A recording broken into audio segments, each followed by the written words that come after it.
My name is Mara, and I think I used to be normal. I'm 16. I live in a quiet house at the end of a quiet street in a neighborhood where nothing dramatic ever happens. My dad leaves for work at 8 a.m. every morning. My mom hums while she makes coffee.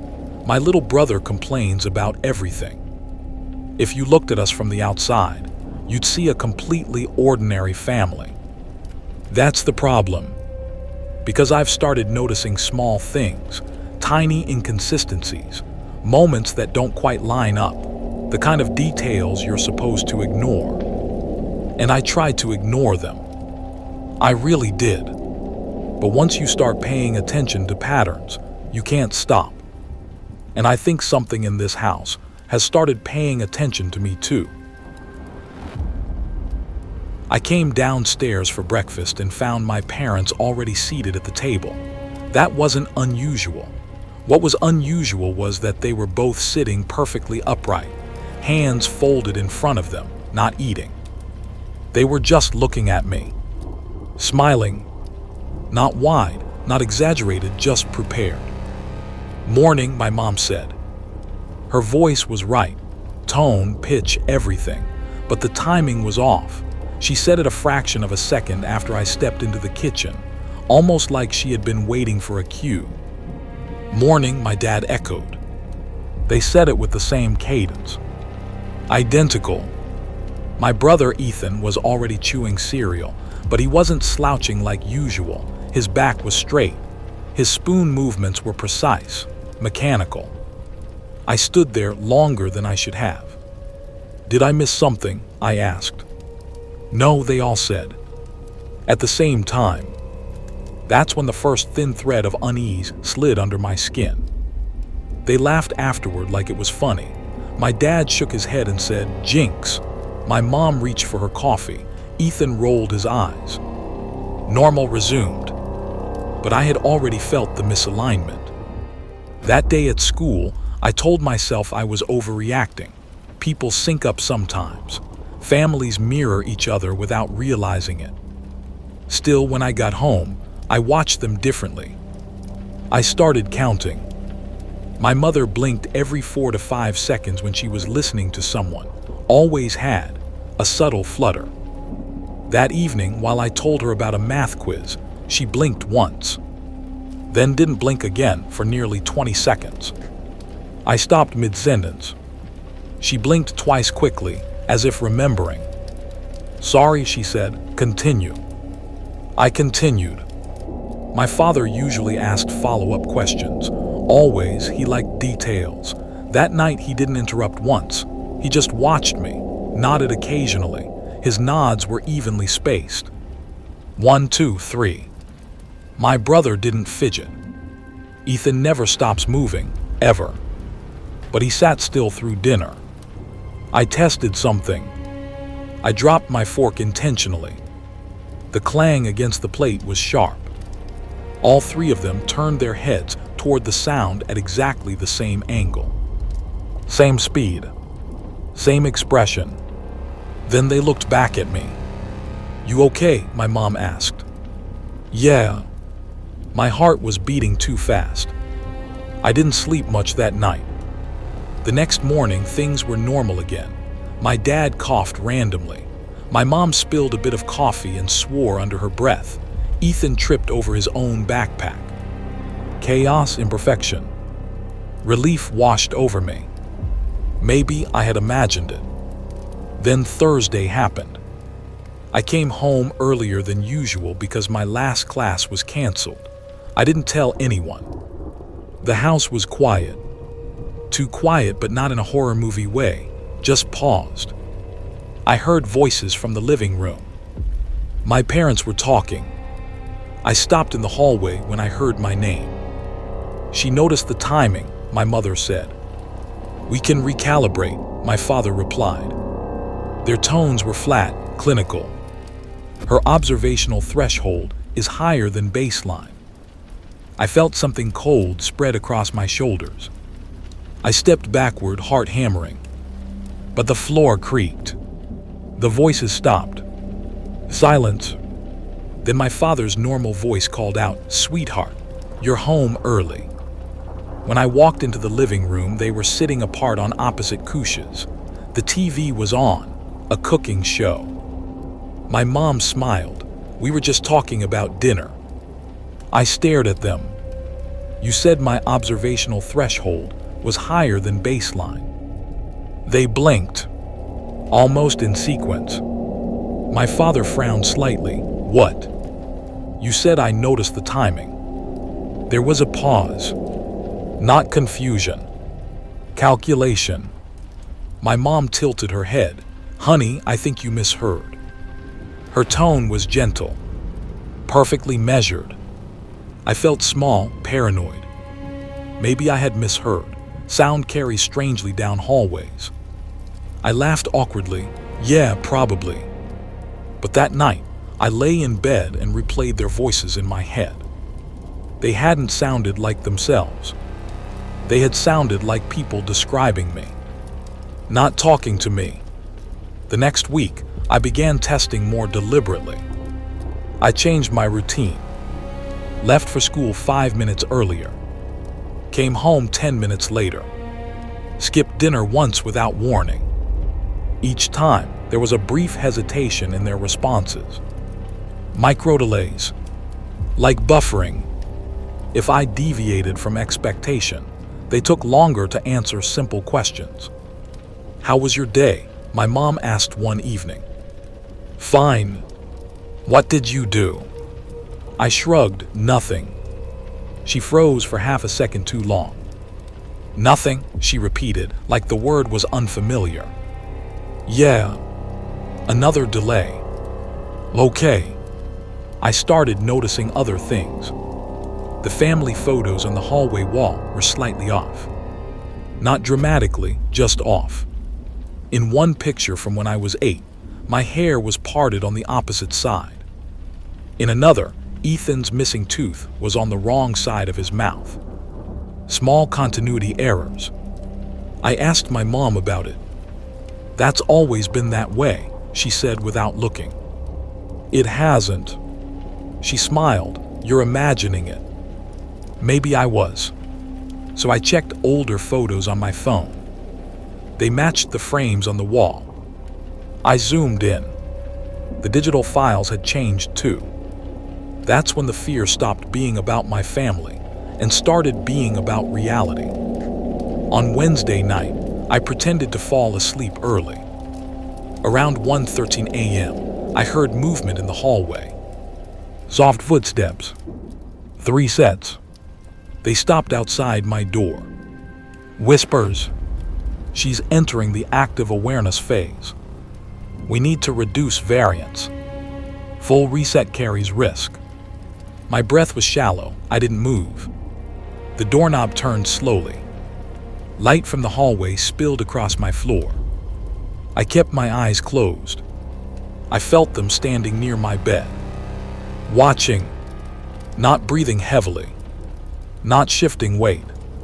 Just present. After several seconds, my mother's voice whispered, softer than I had ever heard it. She's not stable. My father replied, we'll adjust tomorrow. The door clicked shut. I didn't sleep at all. In the morning, everything was warm and normal again. Pancakes, laughter, Ethan complaining about homework. I stared at them. You were in my room last night, I said. They looked confused. No, we weren't, my mom said. You opened my door. Maybe you dreamed it, my dad suggested. I felt anger rise. You said I'm entering an active awareness phase. Their expressions didn't flicker this time. They looked genuinely concerned. My mom reached across the table and touched my hand. Sweetheart, she said softly, do you feel safe? The question landed wrong. Not are you okay? Not what are you talking about? Do you feel safe? Yes, I said automatically. She smiled. That night, I didn't pretend to sleep. I waited. At 1:13 a.m. again, the footsteps came. I sat up before they reached my door. The whispering stopped. The handle didn't turn. Silence. I walked to the door and opened it. The hallway was empty, but the air felt recently occupied. I walked toward my parents' bedroom. Their door was open. The bed was made. No one inside. I checked Ethan's room. Empty. Panic sharpened my senses. Then I heard voices downstairs. Clearer this time. We can't sustain the delay much longer. She's testing boundaries. External intervention may be required. I walked down the stairs slowly. They were standing in the kitchen. Not sitting. Standing in a loose circle. Facing inward. Not speaking when I entered. They turned toward me simultaneously. No delay. No buffering. Perfect synchronization. Why are you awake? My father asked. You were talking about me, I said. No, my mother said gently. We were talking about the weather. I laughed. It sounded brittle. You said external intervention. Ethan tilted his head. What's that mean? His voice sounded curious. Not confused. I stepped closer to them. Who are you? I asked. There was a long silence. Then my father answered carefully. We're your family. That's not what I asked. The air in the room felt heavy. Finally, my mother spoke. You're deviating further than expected. I felt something snap inside me. Expected by who? No one answered. Instead, my father stepped forward. Let's try this differently, he said calmly. Do you remember anything before this house? Yes, I snapped. Of course I do. Describe it. My old school, my friends, grandma's funeral. As I spoke, the images in my head flickered. Grandma's face blurred. The funeral home sign shifted slightly. Details felt inserted. My stomach dropped. You're destabilizing your own continuity, my mother said softly. I backed away. What does that mean? My father's voice lost its warmth. It means you're becoming aware of the seams. The word hung there. Seams. Seams of what? I whispered. He looked at my mother. She nodded once, and then he said it plainly. You are not in your original environment. The world didn't shatter. There was no dramatic glitch. Instead, everything became hyperclear. Edges too sharp, colors slightly oversaturated. What are you talking about? I asked. This household is a stabilizing construct, my mother explained. It was designed to maintain your cognitive equilibrium. Designed by who? You, Ethan said. I stared at him. You initiated the simulation. The word hit harder than anything else. Simulation. No, I said immediately. No, I didn't. My father's expression softened, almost pitying. You did, but your awareness threshold was lower then. We adjusted variables to prevent early realization. My mind raced. Why would I create this? To survive. The room seemed to tilt. Survive what? There was hesitation. For the first time, real hesitation. Finally, my mother answered. Your external environment became incompatible with continued consciousness. That sentence felt rehearsed. Clinical. Incompatible how? You were alone, she said. The word echoed. Alone. You experienced prolonged isolation, cognitive fragmentation. You built this to prevent collapse. My throat tightened. No, I have friends. Names, my father said gently. I opened my mouth. Nothing came out. Faces flickered. Blurry. Unstable. I stepped backward until I hit the wall. This isn't real, I whispered. It's real enough, my mother replied. It keeps you stable. And if I don't want it? There was silence. Then Ethan answered softly. Then it ends. I looked at each of them. Perfect posture, perfect timing. They weren't malfunctioning. They were maintaining. Every delay, every recalibration, every whisper at 1:13 a.m. They weren't plotting against me. They were adjusting the environment to keep me from noticing. And I had pushed too far. What happens if it ends? I asked. My father met my eyes. You return. To what? This time no one answered. But I understood. Not a monster. Not an invasion. Not possession. Isolation. A room. A body. Maybe a hospital. Maybe something worse. This house wasn't a prison. It was a life raft. I looked around at the kitchen. The table, the magnets on the fridge, the scuff mark near the doorway. All carefully rendered. All slightly too perfect. I don't want to be alone, I whispered. My mother stepped closer. You don't have to be. Then stop correcting yourselves, I said. Stop synchronizing. Stop treating me like a variable. They exchanged a glance. A real one this time, not perfectly mirrored. Imperfection increases instability, my father said. Then let it, I replied. There was a long pause. Then my brother smiled. Not perfectly. A little crooked. Okay, he said. The air shifted. Subtly.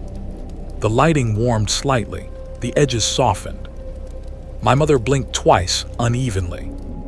My father scratched his chin out of rhythm. Tiny flaws. Deliberate. Maintained. They weren't trying to erase me. They were trying to hold me together. And now they were choosing to let the seams show. I don't know what waits outside this construct. I don't know how long it can sustain itself with deliberate imperfections. But I know this. The wrongness wasn't invasion. It was maintenance. And the most terrifying part wasn't that my family wasn't real. It was that they only exist because somewhere else. I couldn't survive on my own. If you notice the inconsistencies too, leave a like. And if you want more slow-burn psychological horror where nothing feels quite right, subscribe and stay a little longer. Just pay attention to the patterns.